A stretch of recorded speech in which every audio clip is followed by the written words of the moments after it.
I did not make any hard rules for myself. I didn't intentionally set out to not date, but it's sort of just like what happened. I did tell myself after my last relationship that I wanted to be more careful and to take my time with easing myself into love and choosing who I love. Not dating, not being in a relationship has sort of just become the byproduct of that. And people might think that I did this because I hate love or I am an avoidant, but actually it's quite the opposite. It's such a wonderful thing and is a gift to love, but you ought to be really careful with who you love and how you love, especially when you are a hopeless romantic like me, because being able to love deeply is a gift. I have always been a little bit of a hopeless romantic at my core, and I have been shamed for it. I have been burned because of it, but even at 27, I can't seem to grow out of it. As a hopeless romantic in this modern dating world, you essentially have two choices. Let go of your romantic tendencies, play the game, and then blame the world for having turned you into an anxious avoidant, or get burned a few more times than you would like. I have been told countless of times that I need to be a little more practical, a little less idealistic, in order to survive this cruel world of modern dating. I need to game the game. In modern dating, there isn't just being single and in a relationship, but there is interested, talking, seeing, exclusively seeing, and I'm not even sure that this covers all the possible labels that exist before you commit to a relationship. No grand gesture means anything unless they tell you that it means something.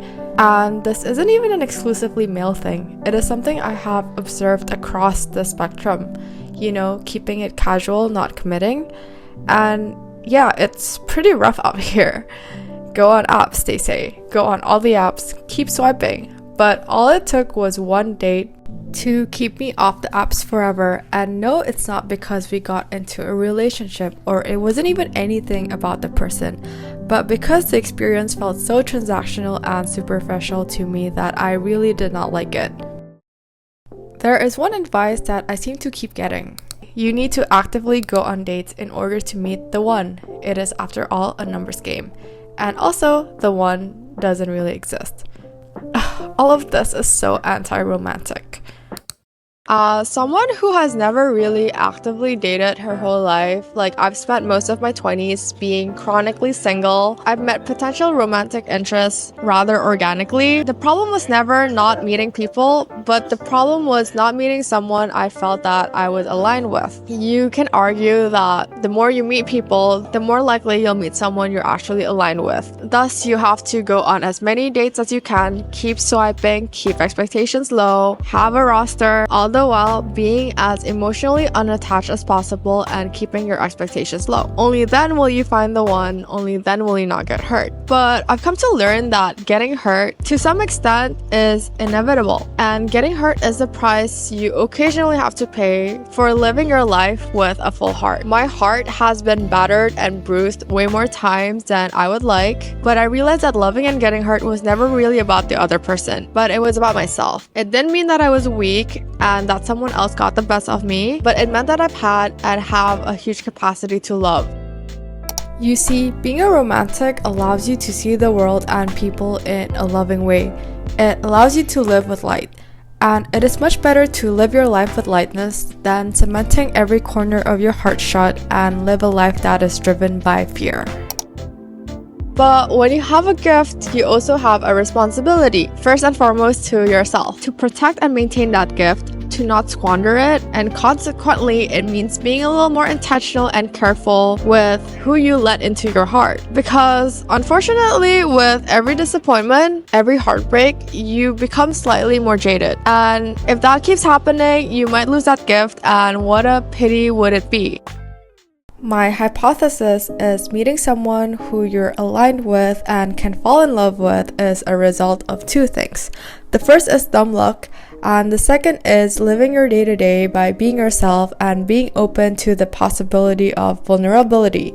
You cannot control who you meet, but you can control whether or not you show up as your full self while being open to vulnerability every time. When you numb yourself, when you try to be someone else but yourself, and you go by your days being detached, it makes it a lot harder to connect.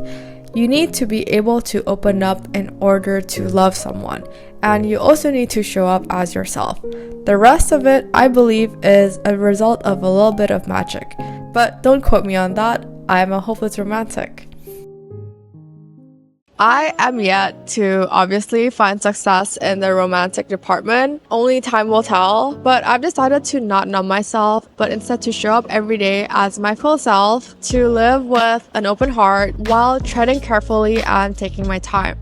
Over the years, I have had to forgive myself for making mistakes in my romantic life, whether it is for loving the wrong person and getting hurt in the process, for going the extra mile for the person who would not even lift a finger, or for liking the guy who was obviously not so into me. I had to forgive myself for being wrong and getting myself hurt in the process. Failure in the romantic department used to hurt a lot because I used to take the failure super personally. I saw it as a personal shortcoming.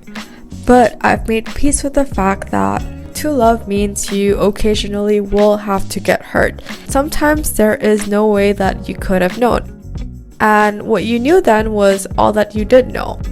Now you know better and are better because of it. I refuse to let heartbreak or being single change me.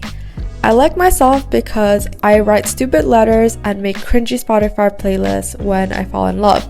So the compromise I have found was not to love or to play the game of modern dating, but instead to ease myself into love and to really take my time, especially when getting to know someone.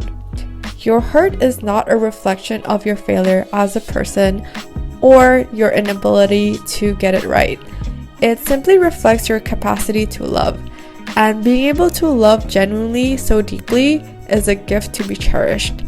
If you take anything from this video, I hope that if you're single, this is a reminder that you don't have to play the game if you don't want to, even if everyone's telling you to. I am sure there are many of us out there, those who have loved and gotten hurt, trying to hold on to the hope that something good exists for us. I will tell you what I wish someone had told me, that it is okay to have made mistakes in love, that it is okay to not be one of the lucky ones that ended up with their first love, that it is okay to nurse a sense of longing, that it is okay to have been hurt, that it is okay to wait. All of this says nothing about your future. You are not a fool, you are not desperate, you are human. I am obviously yet to find success in romantic love, but I know the closest shot I have is to not descend to the mean that is emotional avoidance, and to continue holding on to the hope that someday things will work out for me. Even if I don't, I will be glad that I did not lose myself in the process, that in a world that has given me 1,000 reasons to be cruel, I have continuously chosen to be myself.